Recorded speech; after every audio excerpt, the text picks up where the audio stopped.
a year ago, I just arrived at AOL, and I did have a Twitter account, but I wasn't using it. And my boss at the time said to me that I wouldn't pass my probation period unless I was using Twitter more regularly. Kind of look back on that now, and just I can't imagine life without Twitter, without sort of wanting to sound or over-egging it.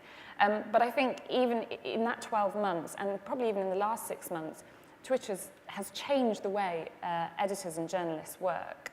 And that's not just because we use it to pull commentary in, it's not just because we use it to push our content out. We use it as a news feed as well.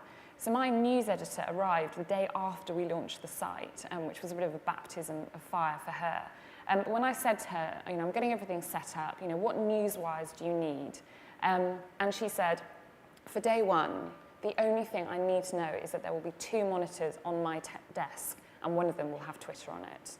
And this is a huge change in the way that news is gathered. I don't expect a normal person who doesn't work in the media to have to use it in quite the same way. I'm sure lots of them do. Certainly it was the way I found out that bin Laden had been shot.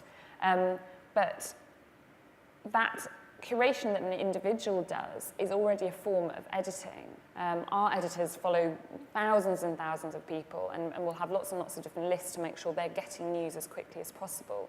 Certainly during the London riots, it was extremely important that we had that facility, because that's where you were finding out most of the information. Although I would say before the kind of questions come in, I do realise that you have to have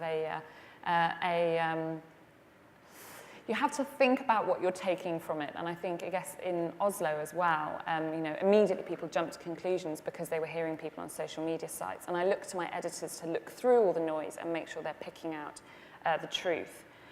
So our editors are using it in that way. As I said, normal users are doing a form of editing themselves. When I'm using Twitter, not in my kind of work life, but just to kind of keep in touch with people who are not posting interesting content or are not posting anything at all, I automatically sort of unfollow them, and through that is a process of self-editing anyway. I would argue that the Follow Friday practice is a form of editing. You're following people who you appreciate what they're posting, you enjoy what they're tweeting about, and you take that recommendation.